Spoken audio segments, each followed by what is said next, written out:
제가 오늘의 말씀을 좀 나누도록 하겠습니다. 오늘 제가 여러분과 함께 나누고자 하는 것은 우리가 어떻게 살아있는 예배자로 살 수 있는가 하는 말씀입니다. 주님의 마음에 합한 교회 세 가지를 제가 여러분들에게 말씀드렸습니다. 첫 번째는 예배하는 공동체요, 두 번째는 사랑하는 공동체요, 세 번째는 선교하는 공동체입니다.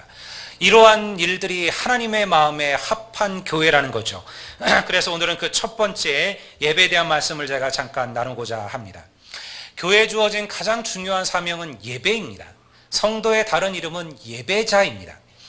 만물을 창조하시고 오늘도 섭리하시는 하나님께서 마땅히 받으셔야 될 영광과 권세를 우리는 예배라고 합니다. 기독교만큼 예배에 열심 있는 이들도 없죠.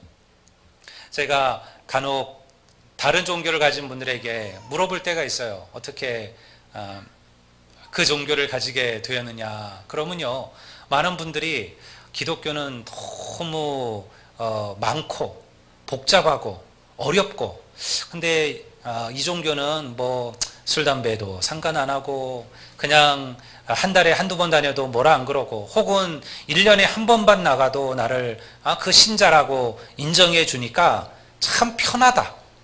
맞아요. 여러분들, 기독교만큼 이렇게 예배의 극성인 종교가 없습니다. 왜 그럴까요? 2019년 우리 교회 표가 주님의 마음에 합한 교회입니다. 그 모든 시작이 바로 예배입니다. 어린 시절 예배는 믿음의 전부였습니다. 제가 제 어린 시절을 돌아봐도 그래요. 예배 위에 사실은 특별한 게 없었어요. 오늘날 교회가 대형화되고 교회가 커지고, 그리고 교회에 아주 다양한 인재들이 많아졌죠. 교회에 대단한 사람들이 많아졌습니다. 그래서 아주 다양한 여러 가지 프로그램과 여러 가지 것들을, 사역들을 교회 안에서 행하고 있습니다. 그러나 예전에 우리 예배를 보면요, 교회를 보면 그저 예배였어요. 모든 것이 다 예배였습니다. 제자훈련, 세미나 그런 거 없었습니다. 그저 마음을 다해 예배하는 삶을 살았습니다. 성도들은 20분 전이면 다 교회 예배 자리에 착석을 했습니다. 그리고 기도하며 예배를 준비하곤 했습니다. 무슨 오케스트라라든가 특별한 찬양의 전문가들이 있지도 않았습니다. 그랜드 피아노 그런 건 없었습니다. 그저 풍금에 맞추어서 함께 찬양하는 것이 전부였습니다. 설교는 아무리 짧아도 40-50분을 훌쩍 넘기는 것이 태반이었습니다. 목사님이 은혜 받고 성령 충만하면 1시간도 하는 그런 일들이 많았죠. 그럼에도 그것이 길다고 느껴지지 않았습니다. 작은 물질이지만 집에서부터 정성스럽게 준비하여 하나님께 드렸습니다. 그 작은 예물들이 하나님께서 기뻐 받으시는 물질들이 되었습니다. 성도들은 예배를 통하여 하나님께서 살아계시다라는 것을 경험하고는 했습니다. 또 한 가지 제가 기억나는 예배는요, 항상 눈물과 애통함이 있었다라는 거예요.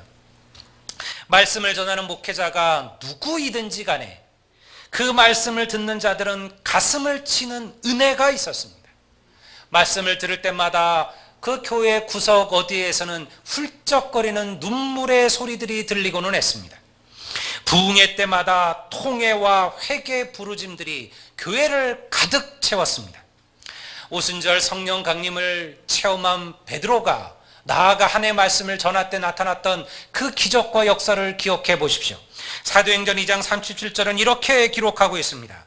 그들이 이 말을 듣고 마음에 찔려 베드로와 다른 사도들에게 물어 이르되, 형제들아, 우리가 어찌할꼬 하거늘. 하나님 말씀 앞에 우리의 가슴을 치며 그러면 우리는 어찌할꼬라며 나아가는 것, 이것이 바로 예배인 줄로 믿습니다. 예배는요, 성도를 회복시킵니다. 예배는 성도들에게 용기를 주고, 예배는 성도들에게 세상과 맞서 싸울 능력을 주는 거죠. 2019년 이 한 해 우리가 예배를 통해서 살아계신 하나님을 만나기만 한다면 하나님은 반드시 여러분들에게 기적과 축복의 한 해가 되게 하실 줄로 믿습니다. 오늘 본문은 예루살렘 성전을 건축한 후 솔로몬에게 나타난 하나님의 축복의 말씀이에요. 이 구절이 의미가 있는 것은 이 짧은 구절 속에 하나님의 마음에 합한 예배가 무엇인가를 우리가 알 수 있기 때문에 그렇습니다. 우리가 먼저 14절 말씀을 한번 보겠습니다. 제가 읽어드릴까요? 내 이름으로 일컫는 내 백성이 그들의 악한 길에서 떠나 스스로 낮추고 기도하여 내 얼굴을 찾으면 내가 하늘에서 듣고 그들의 죄를 사하고 그들의 땅을 고칠지라. 하나님께서 친히 솔로몬에게 주신 하나님의 약속이에요. 하나님께서 기뻐 받으시는 예배는요, 자기의 악한 길에서 떠나는 거예요. 이스라엘 백성들에게 이 말은 바알과 아세라를 섬기는 우상 숭배와 모든 악에서 떠나 하나님께로 돌이키라는 의미가 될 것입니다. 그래서 예배는 감정이 아니라 의지라는 거예요. 진정한 회개는요, 지금 내 잘못을 통회하는 것으로 끝나서는 안 됩니다. 회개는 반드시 삶의 변화로 나아가야 될 줄로 믿습니다. 지금 내가 걸어가고 있는 길이 하나님의 영광이 아니라 하나님의 영광을 가리는 길이라면 그것을 담대히 벗어날 수 있는 용기가 필요하다라는 거예요. 내가 하늘에서 듣고 그들의 죄를 사하며 그들의 땅을 고칠지라는 이 하나님의 축복의 말씀이 어디서부터 시작되어지는 거예요? 바로 우리의 삶의 변화로부터 시작된다는 것입니다. 여러분들은 지난 한 해 그리고 또 시작한 올 한 해 하나님께서 기뻐하시는 인생의 길을 살아가셨습니까? 작년 한 해는 어떠셨습니까? 정말 제대로 예배하셨습니까? 하나님께서 기뻐하실 만한 예배를 드리셨습니까? 예배를 통해서 하나님께서 정말로 살아계시다는 것을 여러분 순간순간 체험하며 사셨습니까? 예배가 기다려지십니까? 예배가 사모하십니까? 예배 오는 것이 즐겁고 행복하십니까? 그렇지 않다면 오늘 우리는 뭔가 잘못된 믿음의 길을 걸어가고 있는 것입니다. 왜 성도들은 쉽게 악한 길에 빠지고 잘못된 길에 넘어지게 될까요? 세상이 원하고 바라는 것은 자신을 높이는 길입니다. 남들보다 높이 올라가고 남들보다 부자가 되고 남들보다 힘센 자가 되는 것이 세상이 걸어가는 길이에요. 근데 하나님 보시기에 그 길은 악한 길이에요. 부자가 되는 것이 악하다는 것이 아닙니다. 높은 자리에 올라서는 게 악하다라는 게 아니에요. 하나님 없는 부자, 하나님 없는 권세를 말하는 것이에요. 예수님께서 왜 부자들에게 부자가 천국에 가는 길이 낙타가 바늘기로 들어가는 것만큼이나 어렵다라고 얘기했을까요? 제가 우리 교회에서 잠깐 성도들과 얘기를 하다 보면, 우리 허준사님하고도 얘기를 하다 보면 그런 얘기를 해요. 이제 좀 있는 사람들을 전도하려고 하면 참 어렵다라는 거예요. 그들이 쉽게 문을 열지 않는다는 거예요. 왜냐하면 이미 그들은 하나님이 없어도 자신들이 사는데 부족함이 없다 여기기 때문에 그래요. 하나님보다 그들이 가진 부가 그들을 더 행복하게 만들어준다라고 믿기 때문에 그래요. 그러니 그런 이들이요, 하나님을 찾으려고 하지 않는 거예요. 그래서 부자가 천국 가는 것이 어렵다 말씀하신 거죠. 그런데 그럼 이 말이 꼭 돈을 많이 가진 자들, 높이 올라간 자들에만 해당되는 얘기냐? 가난한 나, 그리고 별거 없는 나, 그리고 대단치 않은 나, 그런 나하고는 상관없는 이야기냐? 그렇지 않습니다. 성경이 말하는 부자가 누구입니까? 성경이 말하는 부자는 그저 돈이 많은 자들이 아니에요. 하나님 없이 살아가는 자들이에요. 하나님 없이 살아가도 만족하는 자들, 하나님 없어도 문제없다 여기는 자들, 하나님이 아닌 다른 무엇인가를 의지하며 살아가는 자들은 다 부자예요. 그런 이들은 하나님의 나라에 들어가기가 어렵다라는 것입니다. 사랑하는 성도 여러분, 여러분의 심령을 가난하게 하시기를 주의 이름으로 축원합니다. 천국이 여러분의 것이 될 줄로 믿습니다. 진정한 예배가 되는 것은 그래서 중요합니다. 온 힘과 온 정성을 다해 하나님께 예배하는 것은요, 하나님을 기쁘시게 하는 일입니다. 그리고 그 예배의 축복이 우리에게 부어지는 하나님의 은혜입니다. 15절을 보면 이렇게 기록되어 있죠. 이제 이곳에서 하는 기도에 내가 눈을 들고 내 귀를 기울이니. 16절도 읽어보겠습니다. 이는 내 이미 이 성전을 택하고 거룩하게 하여 내 이름을 여기에 영원히 있게 하였습니다. 내 눈과 내 마음이 항상 여기에 있느니라. 하나님은 예배자의 기도를 기억하심을 믿습니다.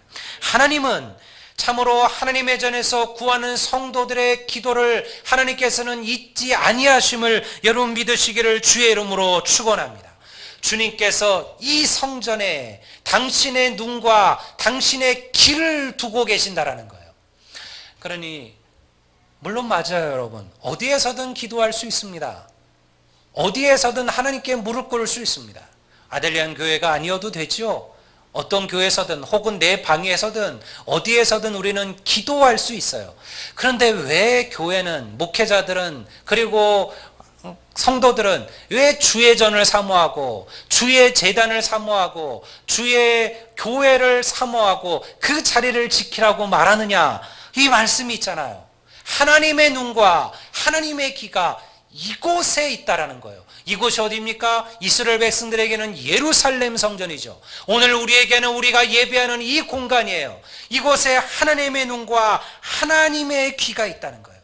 우리가 진정으로 예배하는 자가 되면 우리의 눈물, 우리의 아픔, 우리의 상처, 우리의 신음 하나님께서 듣고 하나님께서 보고 계심을 여러분 믿으시기를 주의 이름으로 축원합니다. 지난 한 해 여러분들은 어떻게 예배하셨습니까? 하나님께 드리는 예배를 소홀히 여기지는 않으셨습니까? 진정한 예배가 없이 진정한 축복은 없습니다. 안타까운 것은 오늘날 성도들이 예배를 너무나도 우습게 여긴다라는 거예요. 날이 좋아서 빠지고 날이 나빠서 빠져요. 날이 굳으면 굳은 대로 예배를 빠지고 날이 너무 좋으면 좋은 대로 예배를 빠져요. 기분 따라 예배할 때가 많습니다. 전날 혹은 아침에 남편하고 아내라고 한번 싸움이라도 하고 나면 에이씨 교회 안 가. 여러분 하나님의 예배를 우습게 내 기분 내 마음대로 판단하는 것은 혹시 아닙니까? 한두 번 예배에 빠지는 것을 대수롭지 않게 여겨요. 한국 교회가 왜 이만한 부흥과 하나님의 교회가 왜 이만한 역사를 이루었는지 압니까? 우리 초대교회는요 예배에 목숨을 걸었어요. 주일 성수를 성도의 가장 기본으로 생각했어요. 제가 왜 해마다 첫 주 첫 예배는 예배에 대한 말씀인지 아세요? 이것이 가장 중요하기 때문에 그래요. 예배가 없이 하나님 앞에 나아갈 수는 없습니다. 예배가 없는 물질은 없습니다. 예배가 없는 찬송은 없습니다. 예배가 없는 전도는 없습니다. 예배를 통하여 하나님의 은혜와 능력을 체험하지 않고 세상과 싸워 이길 수 있는 성도는 없습니다. 그러니 여러분, 예배는요 우리의 전부와도 같아요. 특히 우리 교회 일을 맡은 사역자들, 중직들, 그리고 하나님께서 하나님의 일을 맡기신 여러분들, 예배 여러분들의 목숨을 거는 이 한 해가 되기를 주의 이름으로 축원합니다. 예배 가운데 살아계신 하나님을 만나시기를 바랍니다. 그런데 이 구절이 더 놀라운 의미가 있어요. 구약의 백성들에게 이 성전은 솔로몬에 의하여 지어진 솔로몬의 성전을 의미하죠. 하나님은 이스라엘 백성들이 자신을 겸비하게 낮추고 그리고 주의 성전에서 기도하면 반드시 그들의 기도를 들으시고 그들과 함께 하실 것이라 약속하셨습니다. 그런데 오늘 성전이 남아있나요? 오늘 우리는 예루살렘 성전을 찾아갈 수가 있나요? 없어요. 예루살렘 성전은 완전히 무너져 버렸습니다. 로마에 의하여 AD 70년에 로마가 이스라엘을 정복하면서 성전의 돌 위에 돌 하나 남지 않을 정도로 완전히 성전을 무너뜨려 버렸어요. 더 이상 역사에 예루살렘 성전은 존재하지 않아요. 그럼 이 말씀은 무슨 의미일까요? 내가 이 성전에서 기도할 때 이곳에 내 눈과 내 귀를 두겠다고 했는데 더 이상 그 성전이 존재하지 않잖아요. 그러면 오늘 우리는 어디서 기도해야 되는 건가요? 놀라운 하나님의 역사가 벌어졌습니다. 인간을 구원하시기 위하여 예수 그리스도께서 이 땅에 오셨습니다. 그리고 오순절 성령 강림을 통하여 성령이 우리 모든 하나님의 백성들에게 부어지게 되었습니다. 이제 더 이상 하나님은 건물에 임하시는 게 아니에요. 우리가 곧 하나님의 성령이 거하시는, 하나님께서 거하시는 하나님의 성전 된다라는 이 사실을 고백하기를 주의 이름으로 축원합니다. 우리가 곧 하나님의 성전이에요. 하나님께서 우리 안에 거하시는 거예요. 놀라운 축복의 말씀 아닙니까? 고린도전서 3장 16절과 17절을 보면 이렇게 기록되어져 있습니다. 너희는 너희가 하나님의 성전인 것과 하나님의 성령이 너희 안에 거하시는 것을 알지 못하느냐? 너희가 하나님의 성전을 더럽히면 하나님이 그 사람을 멸하시리라. 하나님의 성전은 거룩하니 너희도 그러하니라. 아델리안 교회는요, 이 건물이 아니죠. 이 건물은 우리가 하나님께 예배하는 곳이에요. 진정한 아델리안 교회는 바로 여러분들이 아델리안 교회인 줄로 믿습니다. 그러니 사람들이 아델리안 교회를 볼 때는 무엇을 보는 거예요? 여러분들을 보는 거예요. 여러분들을 보면서 아델리안 교회를 보는 겁니다. 아델리안 교회가 어떤 교회인지, 아델리안 교회가 어떤 사명을 감당하는지, 아델리안 교회가 정말 하나님 앞에 합한 교회인지를 여러분을 보시면서 세상은 판단하는 거죠. 왜? 우리가 곧 하나님의 교회니까요. 주님의 마음에 합한 교회가 되려면요, 바로 우리가 드리는 예배가 하나님의 마음에 합한 교회가 돼요. 여러분의 마음과 여러분의 심령 속에 이 하나님의 은혜, 하나님의 사랑, 하나님의 말씀을 새겨 놓으셔야 돼요. 그것이 바로 부흥이에요. 하나님의 마음에 합한 예배자들은 어떤 이들입니까? 우리가 너무나 잘 아는 말씀 한 구절이 있죠. 요한복음 4장 23절을 보면요, 이렇게 기록되어져 있습니다. 아버지께 참되게 참으로 예배하는 자들은 영과 진리로 예배할 때가 오나니 곧 이때라. 아버지께서는 자기에게 이렇게 예배하는 자들을 찾으시느니라. 하나님께서는 마지막 때에 하나님께 예배하는 자들을 찾으셔요. 이게 얼마나 놀라운 말씀이에요. 하나님께서 어떤 이들을 찾으신다고요?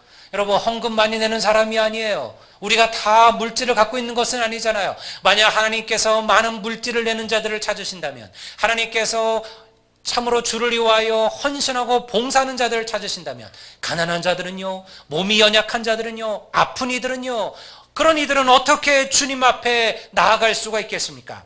하나님은 마지막 때 하나님께 예배하는 자들을 찾으셔요. 어떻게 예배하는 자들입니까? 성령과 진리로 예배하는 자들을. 하나님은 이런 자들을 찾고 계신다라는 겁니다. 이 말은 무슨 말일까요? 이렇게 예배하는 자들이 많지 않다라는 거예요. 여러분, 이 예배의 이야기는요, 곧 내 이야기예요. 올 한 해 여러분들 무엇보다도 예배하는 성도들이 되시기를 주의 이름으로 축원합니다. 제가 수요일날 한번 수요일 저녁에 예배가 있다라는 예배 참석하라는 문자를 안 보낸 적이 있었어요. 그랬더니 몇 분이 전화가 왔어요. 목사님, 오늘은 그러면 예배가 없습니까? 라고 전화가 와요.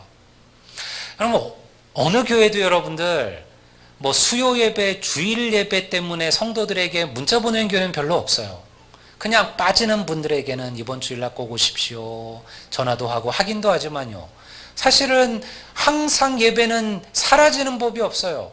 여러분, 주일 오전 예배가 없어지는 법이 없어요. 2002년 월드컵이 여러분들, 혹은 앞으로 월드컵이 예배 시간 열린다고 해서 오늘 이번 주는 쉽시다, 뭐 예배합니까? 그냥 축구 봅시다, 이럴 수는 없어요. 여러분, 전쟁이 나도 예배는 드렸어요. 우리나라 6.25 동란 때도 마찬가지 아닙니까? 그 피난민들이 그 부산까지 가서 그들이 밤마다 저녁마다 하나님께 예배하는 삶을 살았어요. 하나님께서 그들의 기도, 그들의 부르짖음을 기억하셔서 이 나라 이 백성을 살리신 줄로 믿습니다. 그러니 예배 여러분들의 전부를 거셔야 됩니다. 그곳에 여러분들의 중심을 놓으셔야 돼요. 올 한 해 여러분 결단하십시오. 하나님, 이번 한 해 동안 나는 예배하는 자가 되겠습니다. 어떤 일이 있어도 예배 빠지지 않겠습니다. 아무리 바빠도 예배를 놓치지는 않겠습니다. 물론 빠질 수밖에 없을 때가 있겠죠. 정말 누가 부모님이 돌아가셨거나 어쩔 수 없는 상황으로서 빠지게 될 수도 있을 겁니다. 그거는 하나님께서 모르시겠습니까? 그걸 하나님께서 모르시겠습니까? 그거 가지고 뭐라고 하시겠습니까? 그러나 여러분, 그저 우리의 즐거움, 우리의 만족, 우리의 기분으로 여러분들 하나님의 예배를 만홀히 여기지 마십시오. 하나님의 예배를 여러분들 우습게 경홀히 여기지 마십시오. 우리가 올 한 해 우리 아델리안 교회가 예배하는 교회가 되면, 그래서 하나님의 마음에 합한 교회가 되면 반드시 하나님은 우리 교회를 부흥시키시고 위대한 하늘의 축복을 우리에게 허락하실 줄로 믿습니다. 올 한 해 우리가 이 말씀을 붙들고 하나님의 눈과 하나님의 마음이 있는 예배, 그리고 우리의 목숨을 걸고 힘을 다하고 뜻을 다하고 정성을 다하여 하나님께 예배하는 성도들이 되시기를 우리 주의 이름으로 축원합니다. 우리 다 같이 자리에서 일어나